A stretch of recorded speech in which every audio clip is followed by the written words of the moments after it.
தமிழர்கள் அனைவருக்கும் வணக்கம்.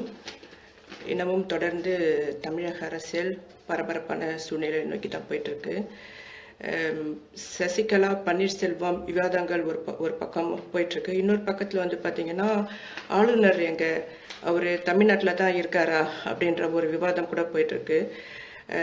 தனக்கு பெரும்பான்மையார் இருக்காங்கன்னா அது அதை நிரூபிக்க முற்படுறேன்னு சொல்லி சசிகலா பல முறை ஆளுநருக்கு கடிதங்கள் அனுப்பியும் தொலைபேசியில் தொடர்பு கொண்டு பேசியும் அவர் இதில் இன்னும் கவனம் செலுத்தாமல் இருக்காங்க. இது ஒரு வகை என்னன்னா சசிகலாவிடம் இருக்கும் தற்போதைய ஆதரவு சக்திகளை பன்னீர்செல்வத்துக்கு ஆதரவாக ஒரு எடுத்துக்கொண்டு செல்வதற்காக மத்திய அரசு நடத்தும் ஒரு நாடகம் தான். இந்த சூழல்ல தான் கவர்னர் தொடர்ந்து அவருடைய நடவடிக்கைகள் கடும் விமர்சனத்துக்கு உட்படுத்தப்படுகிறது. செய்திகளிலும் தொலைக்காட்சி வாதிலும் கூட ஆளுநருடைய நடவடிக்கைகள் ஏன் இப்படி போயிட்டு இருக்குன்னு சொல்லி விமர்சனம் வருது. இந்த நிலையில தமிழ்நாட்டை சேர்ந்த பாஜக கட்சியை சேர்ந்த தமிழிசை சவுந்தரராஜன் ஒரு வேண்டுகோள் வச்சிருக்காங்க. விமர்சிக்காதீங்க அப்படின்னு சொல்லி. இந்த ஆளுநர்ன்றது இந்த அரசியலுக்கு அப்பாற்பட்டு அவங்க தமிழ் அரசியல் தெரியாதா அல்லது அவங்க அப்படியே எல்லாத்தையும் கடந்து போயிட்டு இருப்பாங்கன்ற மனநிலை இது போன்ற வார்த்தைகளை இது இந்திய அரசியல் சாசனத்துக்கு எதிரான வார்த்தை. இது ஆளுநர்ன்றது ஏதோ ஒரு வகையில அரசியல் கட்சிகளோட தொடர்ந்துகிட்டே இருக்கு. பாத்தீங்கன்னா இந்திய சமூகத்தை பொறுத்தவரை அரசியல் கட்சிகள் பிளவுபடும் பொழுதுக்குள் குடியரசு தலைவர் கவர்னர் மூலியமான கவர்னருக்கான முக்கிய பொறுப்புகளும் இருக்கு. குடியரசுத் தலைவரின் கட்டுப்பாட்டுகளை இயங்குற ஒரு ஆளுநர்களாகத்தான் அரசியல் சாசனத்தில் இருக்கு. ஆனால் நிஜத்துல பாத்தீங்கன்னா ஒவ்வொரு மாநிலத்தின் கவர்னர்களும் ஆளுநர்கள் கட்சியை சார்ந்த காங்கிரஸ் கட்சியை சார்ந்தவராகவோ அல்லது பாஜக சார்ந்தவராகவோ இருப்பாங்க. அவங்களுக்குள்ள ஒரு அரசியல் இருக்கு. அப்படி தனக்கு ஆதரவான கவர்னர்களைத்தான் இந்த தேசிய கட்சிகள், அதாவது இப்போதைக்கு தேசிய கட்சிகள் பார்த்தீங்கன்னா காங்கிரஸ், பாரதிய ஜனதா போன்ற தேசிய கட்சிகள் தங்களுடைய செல்வாக்கை அல்லது மாநிலத்தை தங்களுடைய கட்டுப்பாட்டுக்குள்ள எடுத்துட்டு வரணும்னாக்கா தங்களுக்கு தேவையான ஆளுநர்களை தயார்படுத்தி தான் மாநில அரசியலுக்குள் அனுப்பப்படுறாங்க. அப்படித்தான் ஆளுநர் வித்யாசாகரும் தமிழ்நாட்டுக்குள்ள வந்தாங்க. இந்த அரசியலை குறித்து நம்ம கொஞ்சம் பார்ப்போம். ஏன்னா தமிழிசை சவுந்தரராஜன் ஆளுநரை அரசியல்வாதிகள் போல் விமர்சிக்காதீங்க அப்படின்னு சொல்றாங்க. அதாவது இந்த ஆளுநர் யாருன்னு பார்த்தீங்கன்னா வித்யாசாகர் ஆந்திராவை சேர்ந்தவர். ஆரம்பத்தில் RSS உறுப்பினராக இருந்தவர். பொதுவாக பார்த்தீங்கன்னா RSS உறுப்பினராக இருப்பவர்கள் ஒரு கட்டத்தில் MLA ஆகவோ அல்லது MP அமைச்சராகவோ அல்லது அரசியல் அதிகாரத்தில் தங்கள் கட்டுப்பாட்டுகள் எடுத்துக்கூட ஒரு நபராகவும் அனுப்பப்படுவாங்க. இந்த அரசியல் RSS எப்போதும் அந்த வேலை தான் செஞ்சுட்டு இருக்கும். அந்த திட்டத்துல தான் அவங்க RSSல இருந்த வித்யாசாகர் ஆந்திராவில் பாரதிய ஜனதா கட்சிக்குள்ள நுழையாரு. 1985 ஆந்திராவில் எம்எல்ஏவாக தேர்ந்தெடுக்கப்பட்டு சட்டசபைக்குள்ள போறாரு. அப்புறம் பார்த்தீங்கன்னா 3 வருடங்களிலே, அதாவது 85 எம்எல்ஏவா ஆகுறாரு. 88 MP-யா வராரு.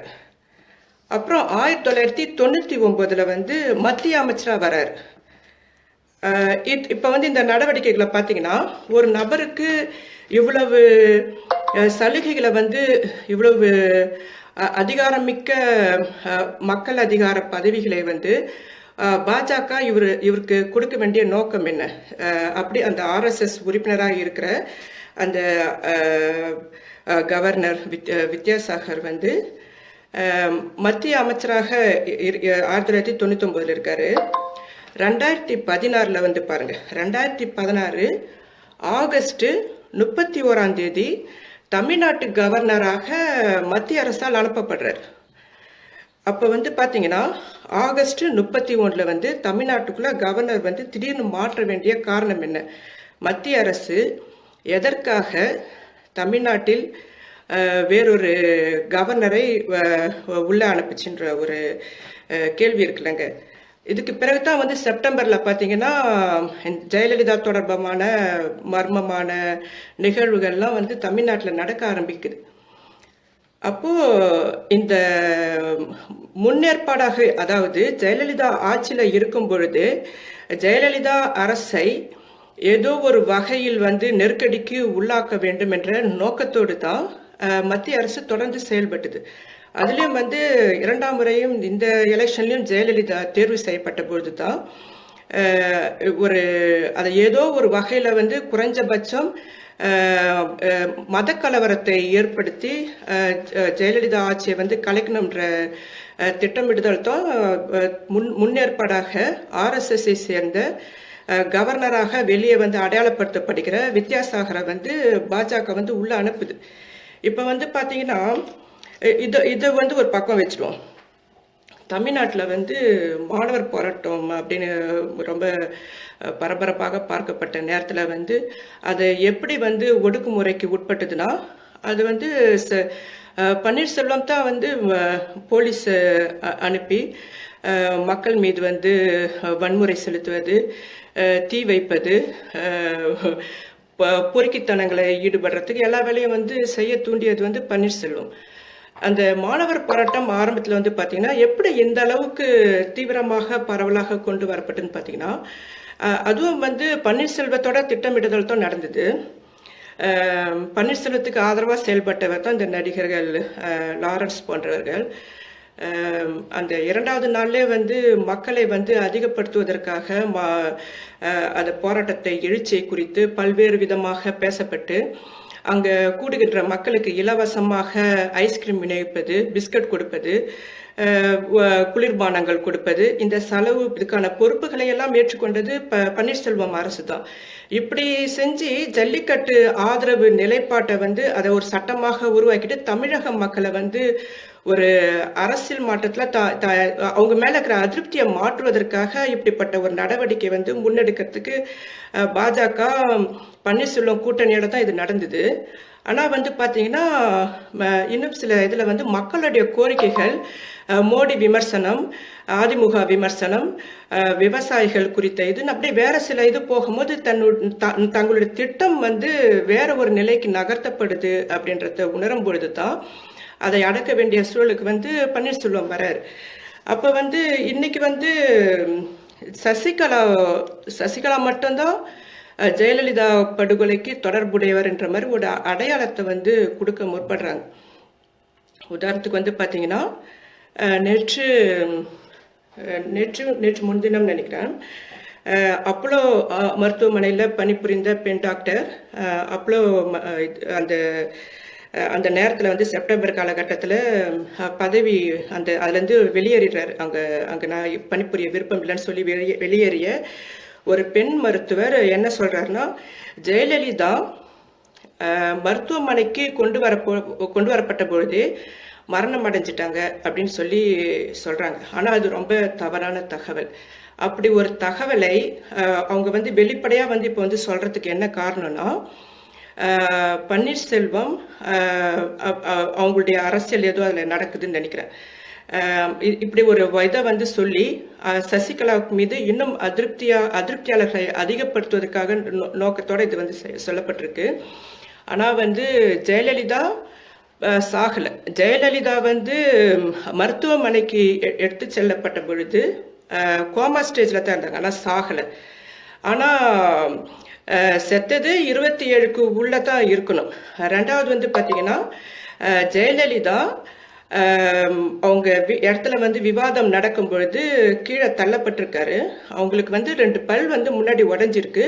முகத்துல வந்து அவங்க கொஞ்சம் வெள்ளை நிறமா, அதிகமான வெள்ளை நிறம் உடையவர். அவங்க உழும் பொழுது அவங்களுடைய ரத்தம் வந்து கட்டப்பட்டு முகம்லாம் வந்து ரொம்ப கண்ணி போன நிலையில இருந்திருக்கு.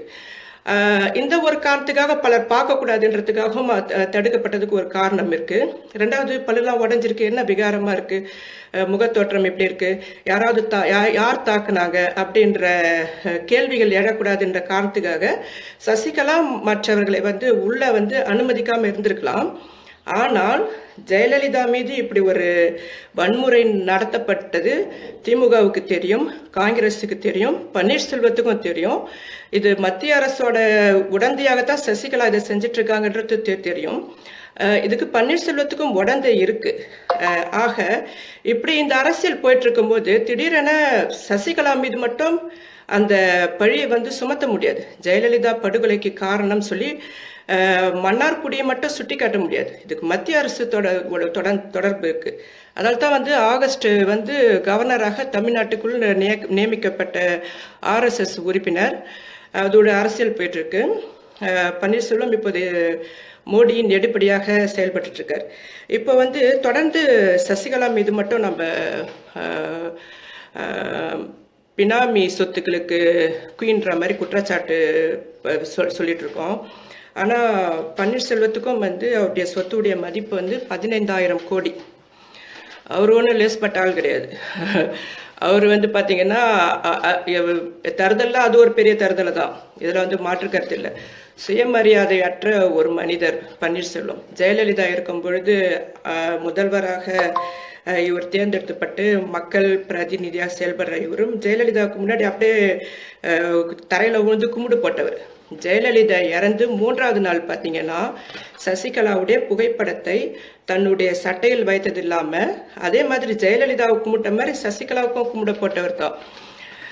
இப்படிப்பட்ட சுயமரியாதையற்ற இந்த மனிதன் இன்று வந்து ஒரு பிம்பம் கொடுக்க முற்படுறார். ரொம்ப யோக்கியமான அரசியல் செய்கிற மாதிரியும், இவர் மீது அந்த ஊழல் குற்றச்சாட்டும் இல்லாத மாதிரியும், கொலை குற்றச்சாட்டு இல்லாத மாதிரியும், சொத்து குவிப்பு இல்லாத மாதிரியும் வந்து ஒரு ஜோடனையை வந்து மத்திய அரசு பரவலாக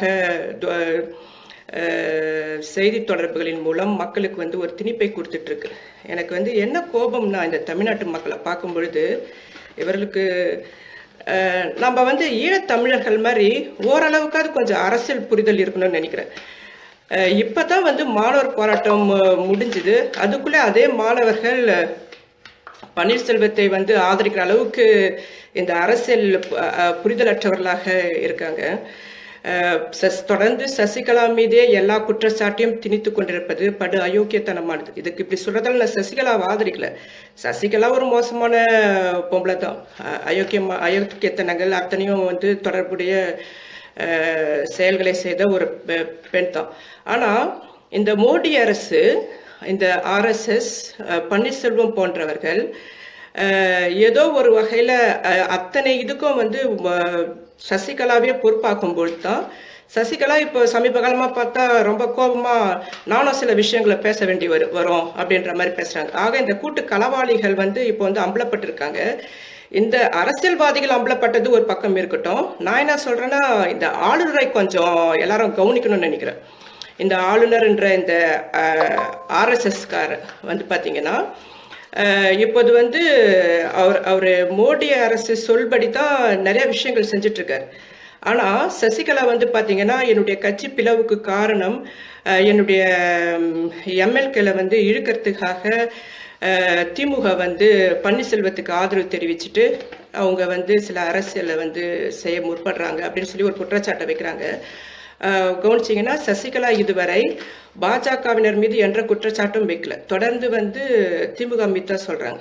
அதே சமயம் வந்து திமுக பார்த்தீங்கன்னா ஸ்டாலினுக்கு ஆசை இருக்கும்ல, எப்படியாவது முதல்வர் பதவியை கைப்பற்றணும் அப்படின்னு. அந்த எண்ணத்தோட வேறு சில வேலைகள் வந்து செஞ்சுட்டு இருக்காரு. நாம் அந்த அரசியலும் வந்து அதுவும் ஒரு அரசியல்வாதிகளுக்குள்ள இடிபுத்தி தான் ஸ்டாலினுக்கும் இருக்கு. இப்போ வந்து நம்ம எதுவும் செய்ய முடியாத நிலையில இருக்கும்னு சொல்ல முடியல. தொடர்ந்து பன்னீர்செல்வத்துக்கு கொடுத்து கொண்டிருக்கிற ஆதரவு வந்து தமிழக மக்கள் வந்து தவிர்க்கணும். அதே மாதிரி அந்த பெண் டாக்டர் சொன்ன தகவல் போய் ஜெயலலிதா இறந்து மருத்துவமனைக்கு கொண்டு வரப்படல. அவர் மருத்துவமனையில் அனுமதிக்கப்பட்ட பொழுது கோமா ஸ்டேஜில் தான் இருந்தாங்க. மிக உறுதியான தகவல். ரெண்டாவது இன்னொரு விஷயம் பாருங்க. பன்னீர்செல்வம் வந்து பார்த்தீங்கன்னா நிறைய விஷயங்கள் அம்பலப்படுத்தணும்னு நினச்சா ஜெயலலிதாவுடைய மர்மமான மரணங்கள் குறித்து இந்த மக்கள்கிட்ட வந்து உண்மையை அம்பலப்படுத்தணும்னு நினச்சா நிறையா நடவடிக்கை வந்து முன்னெடுக்கலாம். ஆனால் இது வரைக்கும் எந்த ஒரு நடவடிக்கையும் அவர் எடுத்தாக்கா அவரும் சேர்ந்து அதில் மாற்றப்படுவார்னு தெரியும்.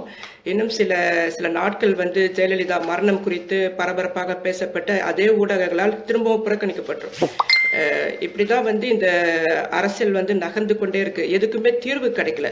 அது தமிழக மக்களுக்கும் தமிழக அரசுக்கும் தெரியுது. இந்த தமிழ்நாட்டு மக்களை தொடர்ந்து பரபரப்பாக ஒவ்வொரு தகவலையும் வந்து அரசியல்ல வந்து சில பதட்டத்தை ஏற்படுத்தி கொண்டு அதுக்கு தீர்வு கிடைக்காம அடுத்த ஒரு பதட்டத்தை நோக்கி இந்த மக்கள் தொடர்ந்து நகர்த்தப்பட்டே இருக்காங்க. இப்ப பாத்தீங்கன்னா எண்ணெய் கழிவுகளை வந்து அங்க யார் எடுத்துட்டு இருக்கா, என்ன நடக்குதுன்னு தெரியல. அந்த எண்ணெய் கழிவுக்கு வந்து கொட்டத்துக்கும் பாஜகவுக்கும் தொடர்பு இருக்கு, பொன் ராதாகிருஷ்ணனுக்கும் தொடர்பு இருக்கு.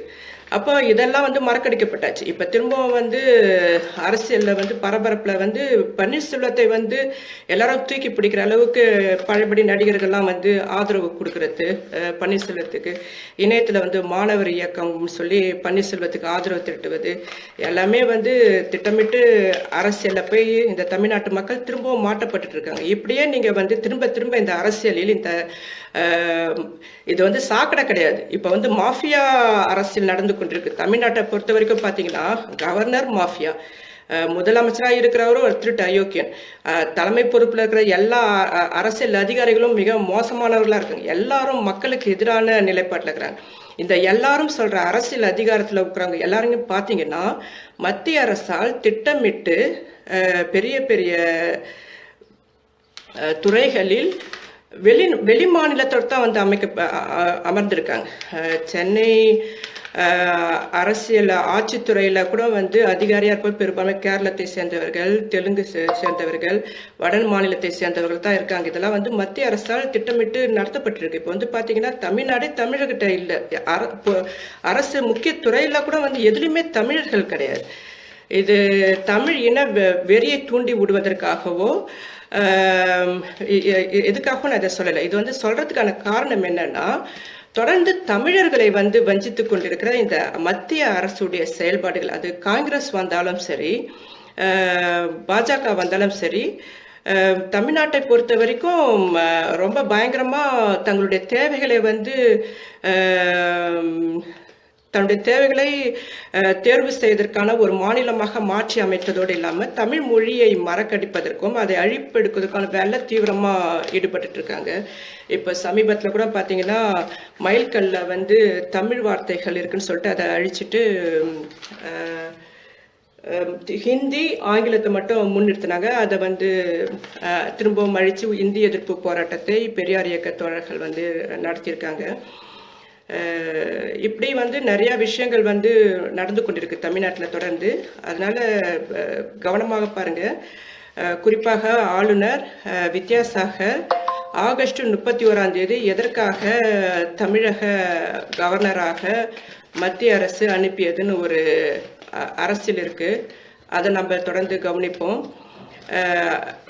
தொடர்ந்து அரசியல் கருத்துக்கள் குறித்து விவாதிப்போம். இப்போ நீங்க கேள்விகள் எழுப்பினாக்கா அதுக்கு நான் பதில் சொல்றேன். உங்களால் சென்னை வந்து பேச முடியுமா அப்படின்னு சொல்லி சுந்தரவேல் கேட்குறாரு. இங்கேருந்து ஃப்ளைட் எடுக்கிறேன்னு வச்சிங்களா, இங்கே இருக்கிற இந்தியன் அம்பாசிடருக்கு தகவல் அங்கே இந்தியாவில் கொடுத்துருவாங்க. இந்தியாவில் எந்த ஏர்போர்ட்டுக்குள்ளே நான் இறங்கினாலும் என் மீது வந்து எஃப்ஐஆர் பதிவு செய்யப்பட்டிருக்கதால என்னை வந்து கைது செய்ய முற்படுவாங்க. நான் இந்தியாவுக்கு வந்தேன் அப்படின்னாலே வந்து என்னை சாகடிக்கத்தான் வந்து முயற்சி பண்ணுவாங்க. அப்படி இருக்கும் பொழுது தமிழ்நாட்டுக்குள்ள யாரையும் வந்து துணிச்சலா பேச விட்டது கிடையாது. அதால் தான் தமிழ்நாட்டு இலக்கியத்துறை எழுத்துத்துறை சேர்ந்த எவரும் வந்து தங்களுடைய அரசியல் விமர்சனங்கள் பெரும்பான்மை தவிர்த்துட்டு கற்பனை கதைகளை பத்தி பேசிட்டு இருப்பாங்க. நான் வந்து மக்களுக்கான எழுத்தை பேசணும், மக்களுக்கான பிரச்சனையை பேசணும் பொழுது இந்த அரசியலை பத்தி பேச வேண்டியதா இருக்கு. இதை வந்து தமிழ்நாட்டுக்குள்ள வந்து பேசினா தமிழ்நாட்டுல பேசுற அளவுக்கு அங்க சுதந்திரம் இருக்கா? அந்த சுதந்திரம் இருக்குன்னு சொல்லுங்க, தாராளமா வரேன். ஓகேவா? அடுத்த கொஸ்டின், பார்ப்போம். அரசியல் சார்ந்த கருத்துக்கள் வந்து முன்வைங்க.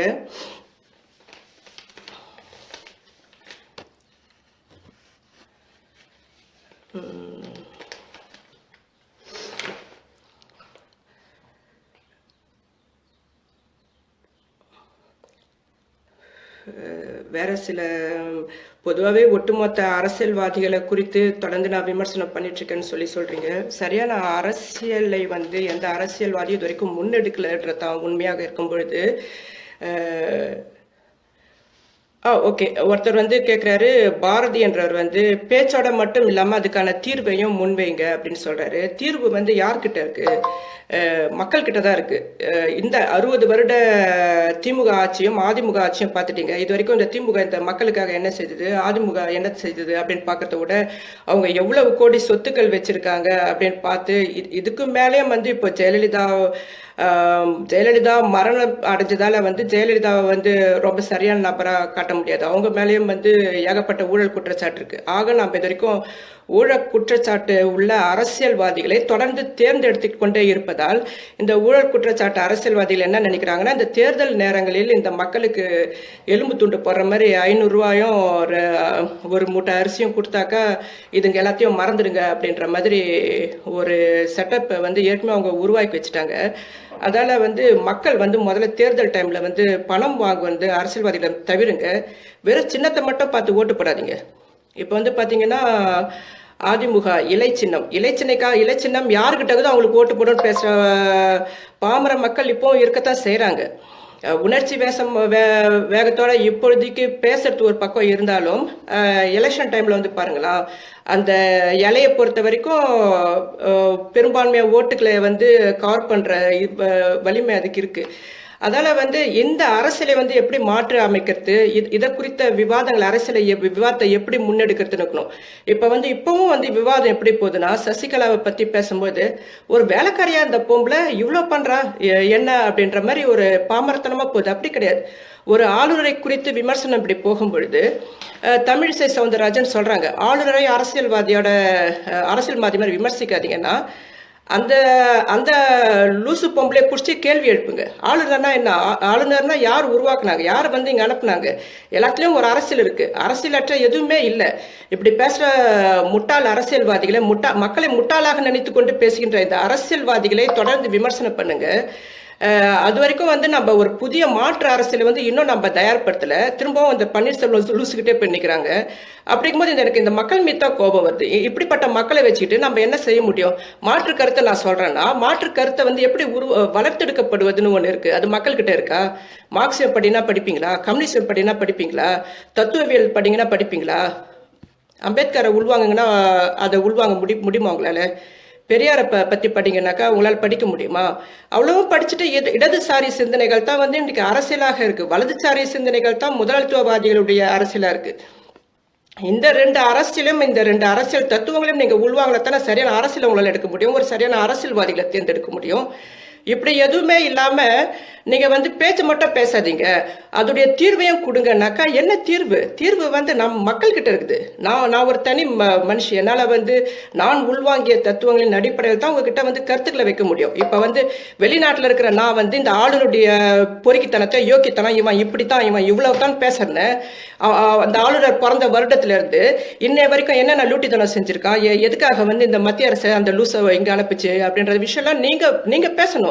அதை விட்டுட்டு ஆளுநர்னா யாரு? ஆளுநர்னா வந்து குடியரசுத் தலைவரா அனுப்பப்படுற ஒரு நபரா? அது மட்டும் கிடையாது. அது ஒரு பொருட்டு கிடையாது. அதையும் தாண்டி நம்ம ஒவ்வொரு அரசியலையும் பார்க்கணும். ஒவ்வொருவரும் எதை நோக்கத்துக்காக அரசியலுக்குள்ள வந்தாங்க, வரும்போது எப்படி இருந்தாங்க, இப்ப எவ்வளவு சொத்துக்களுக்கு அதிபதியா இருக்காங்க அப்படின்னு எல்லாத்தையும் பார்க்கணும். அப்படி எதுவுமே விட்டுட்டு நீங்க வந்து வந்து பேசினா தமிழ்நாட்டுல பேசு. என்ன பேசு தமிழ்நாட்டுல என்ன இருக்கு? எல்லாம் காட்டு மிராண்டி கூட்டமா இருக்காங்க. பாருங்க, நீங்களே பாத்தீங்கல்ல போலீஸ்காரன் என்ன பண்றான்னு பாத்தீங்கல்ல. இந்த போலீஸ்காரங்களே இந்த அரசியல் நம்பி எவனாவது ஒரு ஜனநாயகவாதி இந்தியாவுக்குள்ள நுழைய முடியுமா? ஓகே, அடுத்தது நம்ம பார்ப்போம்.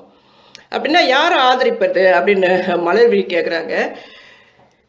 யாரை ஆதரிக்கிறதுன்ற இப்ப நம்மளுக்கு பிரச்சனை இல்லை. யாரெல்லாம் எதிர்க்கணும், யாரெல்லாம் என்ன அரசியல் செய்யறாங்கன்னு பாருங்க. இதுல வந்து அதுல இருந்து ஒரு அடிப்படை இதை உருவாக்குங்க. இப்ப வந்து தமிழ்நாட்டுக்குள்ள வந்து சினிமாக்கார கூட்டம்லாம் வந்து அரசியல் பேச வந்துருச்சு. ஜெயலலிதாவே அரசியல்வாதியை உருவாக்கும் பொழுது நாமளும் ட்ரை பண்ணி பார்க்கலாமே. நாளைக்கே வந்து ரஜினி ஒரு கட்சி கூட தொடங்கிட்டு வரலாம், பின்னாடி ஓடுவீங்க. இந்த இந்த சினிமா துறையை புறக்கணிப்பதும் ஊழல் அரசியல்வாதிகளை புறக்கணிப்பதும் எப்படின்னு உங்களால புரிஞ்சுக்க முடியுதா? பாலமுருகன் வந்து கேட்கிறாரு, அக்கா நீங்க வந்து ஓரிரு நாட்களில் சசிகலா கைது செய்யப்படுவார்னு சொல்றீங்க, ஏன் கைது செய்யலன்னு சொல்லி கேட்குறீங்க. நான் வந்து ஓரிரு நாட்களின்னு சொல்லல, ஓரிரு மணி நேரங்களில் அப்படின்னு சொன்னேன். அந்த வீடியோவினா நீங்க போய் திரும்ப பாருங்க. இப்ப வந்து என்னன்னா, அந்த ஓரிரு மணி நேரங்களில் சசிகலா கைது செய்யப்படுவாங்க என்ற தகவல் வந்து சொன்னது உண்மைதான். தமிழ்நாட்டில் வந்து பாத்தீங்கன்னா அந்த அந்த இது ஒரு எம்எல்ஏ, அவர் பேர் வந்து எனக்கு இப்ப மறந்துடுச்சு. அவர் வந்து பகிரங்கமா வந்து ஒரு குற்றச்சாட்டு சசிகலா மீது வச்சாங்க, என்னை வந்து துப்பாக்கி முனையில் கடத்தப்பட்டு கையெழுத்து வாங்கினார்னு அப்படின்னு. அதை வச்சு அவங்க மேல வந்து நடவடிக்கை எடுக்க அப்போதைக்கு முயற்சி எடுக்கப்பட்டது. அப்படி ஒரு நடவடிக்கை எடுத்தா ஒரு அனுதாப இதுவா மாற்றப்படுமோ அப்படின்ற ஒரு பயம் வந்து தற்காலிகமாக தடுக்கப்பட்டது. ஆனா சொத்து குவிப்பு வழக்குல வந்து அவங்க மீது ஒரு குற்றச்சாட்டு வச்சு அந்த அடிப்படையில் அவங்க கைது செஞ்சாக்கா மக்களின் வெறுப்புக்கு உள்ளாகுவாங்கன்ற திட்டமிடுதல தற்காலிகமாக தடுக்கப்பட்டது. ஆனால் வந்து பார்த்தீங்கன்னா சசிகலாவுக்கு இன்னமும் எம்எல்ஏக்கள் அவங்களுக்கு வந்து வெளியில என்ன நடக்குதுன்னு தெரியாத அளவுக்கு அவங்க செல்போன் ஆஃப் செய்யப்பட்டிருக்கு, தொலைக்காட்சிகள் பார்க்க அனுமதி இல்லை அப்படின்னும் போது அவங்க இன்னமும் சசிகலாவை நம்பிட்டு இருக்காங்க. வந்து இவங்கள பாய்ச்சக்கூடாது, இத்தனை மக்கள் எம்எல்ஏவும் நம்ம ஆதரவு அவங்களுக்கு தான் தெரிவிக்கணுன்ற இதுல இருக்கு. உண்மையில பன்னீர்செல்வத்துக்கு வந்து இன்னும் ஆதரவுகள் இல்லை. குறைஞ்சபட்சம் ஒரு 20 எம்எல்ஏக்கள் கூட வச்சிங்க. இப்ப அந்த சசிகலா அவங்க ஆதரவா இருக்கிற எம்எல்ஏவை புடுங்குற வேலைக்காகத்தான் மத்திய அரசு வந்து கவர்னரை வந்து இந்த விஷயத்துல தலையிடாம தடுத்து வச்சிருக்கு. அதனாலதான் இந்த கவர்னர் கதையெல்லாம் அவங்க கிட்ட சற்று முன் சொல்லிட்டு இருந்தேன், இந்த கவர்னர் யாரு அப்படின்னு. நீங்க கூட சொல்லுவீங்க, ஏன்னா சும்மா அவனா டேக் பண்ணும்போது ஆர்எஸ்எஸ்ஸையும் பாஜகவையும் தொடர்ந்து டேக் பண்றீங்க, இதுக்கும் அவங்களுக்கு எந்த தொடர்பும் இல்லையே அப்படின்னு சொல்றாங்க. ஆனா இந்த ஆர்எஸ்எஸ் காங்கிரஸ்குள்ளேயும் ஊடுருவி இருக்கு, பாஜகவில் மிக அதிகமாக ஊடுருவி இருக்கு. அதனால நீங்க வந்து நான் தொடர்ந்து அந்த அரசை தான் பேச வேண்டியதா இருக்கு, அதோடைய அரசியலை பத்தி தான் நான் பேச வேண்டியதா இருக்கு. அதுதான் வந்து தமிழ்நாட்டில் வந்து கவர்னர் ரீதியாக ஊடுருவி இருக்கு. மக்கள் அதிகாரத்துல உள்ள பன்னீர்செல்வத்தை அவங்களுடைய தன்னுடைய திட்டங்களை செயல்படுத்துவதற்கு யூஸ் பண்ணிட்டு இருக்கு. நீங்க வந்து பாத்தீங்கன்னா இப்ப ஆர்எஸ்எஸ் ஊர்வலம் நடந்தது, இதெல்லாம் வந்து இன்னும் நிறைய திட்டங்கள்லாம் நடக்கும், இன்னும் நிறைய விஷயங்கள் இருக்கும். இப்போ பன்னீர்செல்வத்தை ஆதரிக்கிறவங்க வந்து இந்த உதய திட்டம் பல திட்டங்கள்லாம் தமிழ்நாட்டில் வந்து வரும்பொழுது ஜெயலலிதா வந்து எதிர்த்தாங்க. ஆனா அக்டோபர் மாசத்துல வந்து அதுக்கான அனுமதியை கொடுத்து இன்னைக்கு நடந்துட்டு இருக்கு, திட்டங்கள்லாம் நிறைவேற்றப்பட்டு கொண்டிருக்கு. அப்போ இந்த பன்னீர்செல்வம் யாருக்காக வேலை செய்யறாங்கன்னு ஒண்ணு இருக்கு இல்லையா? அதான் நான் சொல்றேன், சுயமரியாதையற்ற ஒரு மனிதன் தன்னுடைய தேவைக்காக யார் காலையும் வந்து எல்லாத்துக்கும் அட்ஜஸ்ட் பண்ண தயாரா இருப்பார். அந்த கேட்டகரியில தான் வந்து பன்னீர்செல்வம் இருக்கு. அவருடைய சொன்னல 15,000 கோடி சொத்துக்கள் அவருக்கு எப்படி வந்தது? அவர் வந்து வருவாய்த்துறையில பொறுப்புல இருந்திருக்காரு, நீதித்துறையில இருந்திருக்காரு, ஊழல் தொடர்புல வந்து பாத்தீங்கன்னா மணற்கொள்ளைகள் அவருக்கு தொடர்பு இருக்கு, இல்லைன்னு சொல்ல முடியுமா? எத்தனை குற்றச்சாட்டுகள் அவர் மீது இருக்கு, எதையும் வந்து மக்களால் ஏற்றுக்க முடியல. அத்தனையும் வந்து அந்த தியானம் பண்றேன்னு சொல்லிட்டு சமாதிக்கு முன்னாடி போய் உட்காந்து அந்த 30 நிமிஷத்துல அவர் ஒரு புனிதரா ஆயிட்டாரு. இந்த கேடுகட்ட அரசியல் தான் இப்ப நடந்துட்டு இருக்கு.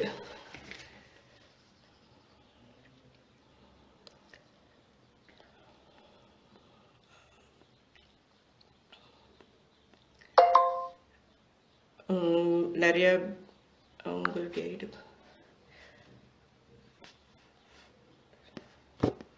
அடுத்த கொஸ்டின் 1 மினிட். உங்கள் அரசியல் ஈடுபாடு கல்வி முறை சார்ந்த ஈடுபாடா அனுபவ அறிவு சார்ந்ததான்னு சொல்லிட்டு அம்மாள் என்றவர் கேட்கிறாரு. என்னுடைய அரசியல் ஈடுபாடு வந்து நான் அரசியலை கற்றுக்கொண்டேன், நான் அரசியலை படித்திருக்கிறேன். என்னுடைய டிப்ளமா வந்து பிஸ்னஸ் மேனேஜ்மெண்ட் தான் என்னுடைய படிப்பு. அரசியல் ஆர்வம் அதிகமாக இருந்ததும் தாண்டி நான் மார்க்சியம், கம்யூனிசியம், பெரியாரியம், அம்பேத்கரிடம் இதெல்லாம் படிக்கும்போது இதன் ஊடாக எனக்கு வந்து சமகால அரசியலை பார்க்கும் பொழுது ஒரு விமர்சனமாக இந்த அரசியலுக்குள்ள இறங்குது. எனக்கு வந்து அரசியல் ரொம்ப பிடித்தமானது. அதால அரசியலை குறித்து நான் பேசிட்டு இருக்கேன்.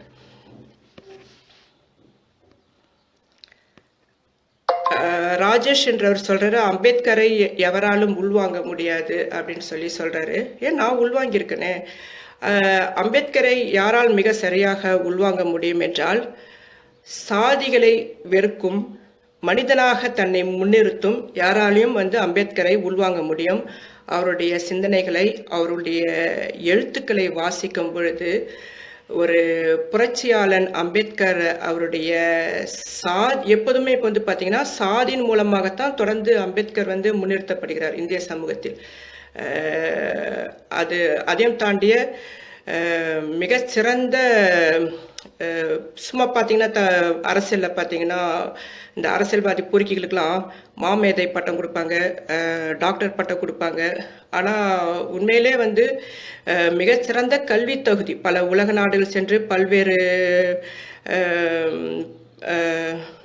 பல்கலைக்கழகங்களில் படித்த மிகச்சிறந்த ஒரு சிந்தனையாளராகத்தான் வந்து அவரை உருவாக்கிய பிறகுதான் வந்து இந்திய அளவில் வந்து அவருக்கு அரசியலை சாசன சட்டங்கள் எழுதுறதுக்கே வந்து அவருக்கு அந்த தகுதி இருக்குன்னு வந்து நியமிக்கப்பட்டவர் தான். அப்போ வந்து நீங்கள் யோசிச்சு பாருங்க, ஒரு எப்படிப்பட்ட மிகச்சிறந்த ஒரு சிந்தனையாளராக இருப்பாருன்னு. அதால வந்து அம்பேத்கரை உள்வாங்கலாம், சாதியற்ற ஒரு மனிதனால உள்வாங்க முடியும். சாதி அடையாளத்தோட நிற்கிற யாரும் வந்து அம்பேத்கரை ஏற்க முடியாது, புறக்கணிப்பாங்க, நிச்சயமா புறக்கணிப்பாங்க.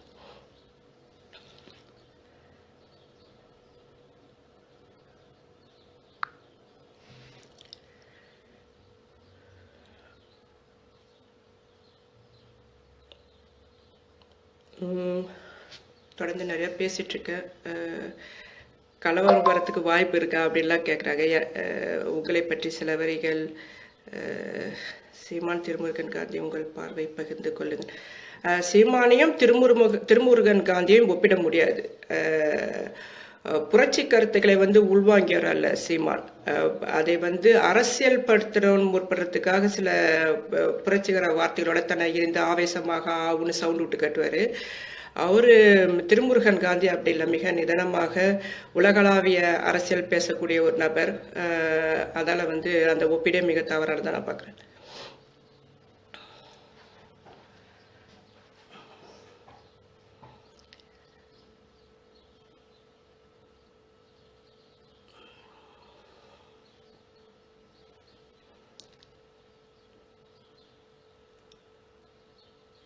தமிழகத்தில் உள்ள அரசியல்வாதிகள் யார் உண்மையான ஹீரோ அப்படின்றாரு. ஹீரோ ஒரு அரசியல்வாதியை ஹீரோவாக பார்க்க முடியாது. மக்கள் பணி செய்ய வரும் ஒரு அரசியல்வாதியை மக்களுக்கான பிரதிநிதியாக பார்க்க வேண்டுமே தவிர அதில் ஒரு ஹீரோயிஸ்டை தேடும்போது தான் இந்த ஜெயலலிதா, எம்ஜிஆர் போன்ற சினிமா ஹீரோக்கள்லாம் உள்நுழைக்கப்படுறாங்க. அதால் வந்து அரசியல் ஹீரோவெல்லாம் தேடாதீங்க, உருவாக்காதீங்க. இதுக்கு மேலேயாது இது வரைக்கும் வந்த அரசியல்வாதிகள்லாம் பெரும்பான்மை தமிழ்நாட்டில் சினிமா துறையில் தான் வராங்க. இது கலைஞர் கூட எடுத்துங்க, சினிமா வசனம் எழுதுன நபர் தானே. எல்லாம்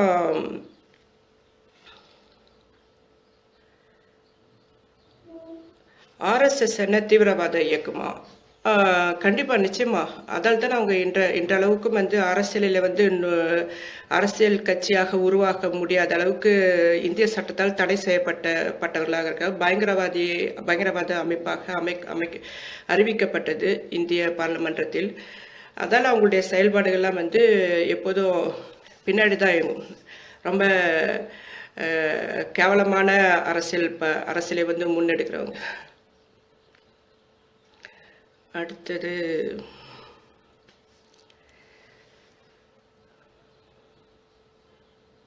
உங்கள் கருத்தை ஆதரிக்கிறேன். சில கருத்துக்கள் உங்களின் கற்பனை போல் உள்ளது. இந்திய அரசியலில் அப்படி ஏதோ பேசினாரு, போயிடுச்சு. சில கருத்துக்கள் கற்பனை மாதிரி உள்ளது அப்படின்னாக்கா எந்த கருத்தை சொல்றேன்னு தெரியல. நம்ம நுண்ணோக்கி பார்வைன்னு ஒன்று இருக்கு. அரசியலாக இருந்தாலும் சரி, சமூகவியலாக இருந்தாலும் சரி, எதுவாகவும் இருந்தாலும் இது இப்படி நடக்க வாய்ப்பு இருக்கு, இந்த நிகழ்வு இப்படி எடுத்துட்டு போகும், இது ஏன் இப்படி நடத்தப்படுகிறது அப்படின்ற சிந்தனையை தூண்டுற ஆறாவது அறிவு தான் மனிதனுக்கு இருக்கிற பகுத்தறிவு. மிருகங்கள் கூட அது சில நேரத்தில் இருக்கு. அந்த அறிவின் பகுத்தறிவின் அடிப்படையில தான் என்னுடைய இது இப்படி நடக்கலாமா அப்படி நடக்கலாமான்னு அது ஒரு கணிப்பு. இந்த கணிப்புன்னு இதை நீங்க ஜோசியத்தோட பொறுத்தவானா பகுத்தறிவினுடைய கணிப்புன்றது வந்து சயின்ஸ் சம்பந்தப்பட்டது. அதை வந்து கற்பனை கதாபாத்திரத்தோட பொருத்தி பார்க்க முடியாது. அந்த நுண்ணறிவு இது இப்படி நடக்க வாய்ப்பு இருக்கு, அப்படி இருக்கு, அது பிழையாகவும் முடியலாம், இன்னும் மிக சரியாகவும் நடக்கலாம். இந்த இந்த அரசியல் விமர்சனங்கள்லாம் தான் வந்து சாக்ரட்டிஸ் காலத்துலேருந்தே நடந்துட்டு இருக்கு. உலகம் முழுதுமே இப்படி நடக்க வாய்ப்பு இருக்குன்னு முன்னெச்சரிக்கையாக சொல்றதுல வந்து எந்த தவறும் இல்லை. அதனால தான் வந்து பார்த்தீங்கன்னா அந்த அறிவு, அந்த பகுத்தறிவு எனக்கு இருந்ததால தான் நான் முன்கூட்டியே, அதாவது செப்டம்பர் வந்து 23 வந்து ஜெயலலிதா மாரடைப்பால் காலமானார்னு தகவல் சொல்லலாம்னு சொல்லி மத்திய அரசுடைய திட்டத்தை வந்து நான் முன்கூட்டியே சொன்னதால, இல்லை அவங்க அப்படிலாம் இல்லை, நல்லா தான் இருக்காங்க அப்படின்னு படப்படப்பா எல்லாத்தையும் மாற்றி இன்னைக்கு வந்து ஒரு மர்மமான மரணம்னு விவாதிக்கிற அளவுக்கு அந்த விஷயத்த உருவாக்கி விட்டுருக்க. அதை நான் சொல்லாமல் இருந்தாக்கா அவங்க அப்பவே அது மாரடைப்பால் மரணம் போய் அது வேற மாதிரி போயிருக்கும். அதால இப்படி நம்ம சில விஷயங்கள் முன்கூட்டியே பேச வேண்டியதா இருக்கு.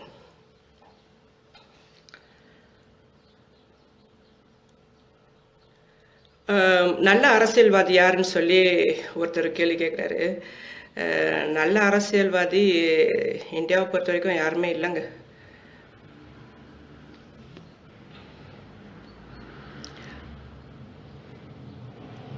ஏன் அனைத்து உறுப்பினர்களையும் அடைத்து வைத்துள்ளார்கள் அப்படின்னு சொல்லி மீனா குமார் கேட்குறாங்க. இது புதுசாக நடக்கிற விஷயம் இல்லை. இப்போ வந்து நம்ம இணையத்தில் வந்து பல விவாதங்கள் உருவாக்கிட்டு இருக்கிறதால இது வந்து பரவலாக அதிர்ச்சியாகவும் இதுவாக பார்க்கப்படுது. ஆனால் இது ஒவ்வொரு முறையும் அரசியலில் வந்து தன்னுடைய உட்கட்சியில் வந்து பிரச்சனை வரும்போது முதல்ல வந்து எம்எல்ஏக்களை தான் கைப்பற்றுவாங்க. தனக்கான பெரும்பான்மையை காட்டணுன்ற எம்எல்ஏக்களை வந்து பிளவுபட்ட எதிர் அணியினர் வந்து விலப்பேசிட விடக்கூடாதுன்றதுக்காக தற்பாதுகாப்புக்காக அவங்கள வந்து கடத்திட்டு போகிற விஷயம்லாம் வந்து இந்திய அரசியலில் நடந்துட்டுருக்கு. தமிழ்நாட்டு அரசியல் இதுக்கு முன்பு நடந்தது. அதுக்கு பிறகு தான் வந்து கட்சி தாவல் தடை சட்டத்தெல்லாம் வந்து இந்த அடிப்படையில் தான் வந்து இந்திய சட்டத்தில் பின்னாடி வந்து நிறைவேற்றப்பட்டது. இப்போ வந்து சசிகலாவுக்கு ஆதரவாக இருக்கிற எம்எல்ஏக்களை கைப்பற்ற வேண்டும் என்ற நோக்கத்தோடு பன்னீர்செல்வம் ஈடுபட்டு கொண்டிருக்கிறார்.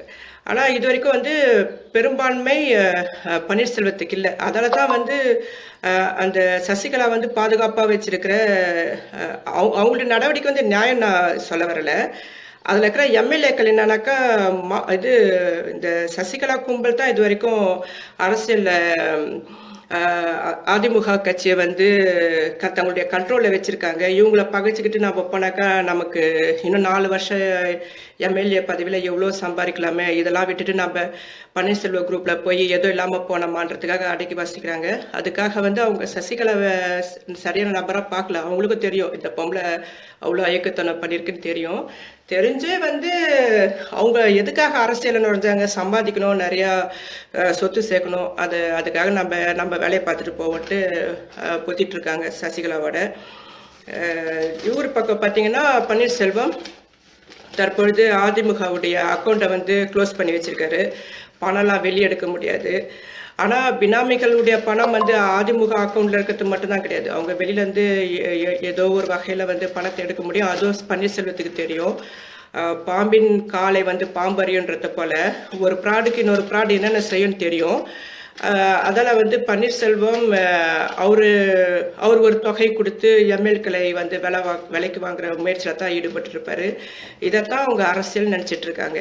இது அரசியல் இல்லை என்பதை நாம் தான் மக்களாகிய நாம் இந்த விவாதங்களின் மூலம் உருவாக்கி அவர்களை வந்து கடுமையாக விமர்சனம் பண்ணி பன்னீர்செல்வத்தையும் புறக்கணிக்கணும், இந்த அதிமுகவையும் புறக்கணிக்கணும், திமுகவும் புறக்கணிங்க. திரும்பவும் வந்து மிக விழிப்புணர்வோட இந்த அரசியலில் ஆதரவு நடவடிக்கைகளை முன்னெடுங்க. இது தேவலான்ற அடிப்படையை வந்து முன்னிறுத்தாதீங்க. அதை திரும்ப திரும்ப நம்மளை புதைக்குழிக்குள் கொண்டு செல்லும் நிகழ்வாகத்தான் இருக்கும். இது அரசியலும் கிடையாது. இந்த நடவடிக்கையை தான் வந்து தொடர்ந்து தமிழர்கள் செஞ்சுட்டு இருக்காங்க. ஒவ்வொரு பிரச்சனைக்கும் அதுக்கேற்ற மாதிரி மாறிட்டே போறாங்க.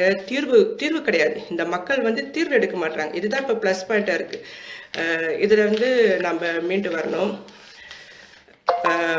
மற்ற மற்ற விமர்சனங்களும் அடுத்த முறை பார்ப்போம் என்று ரொம்ப நேரம் பேசிட்டு இருக்கேன். நன்றி, வணக்கம்.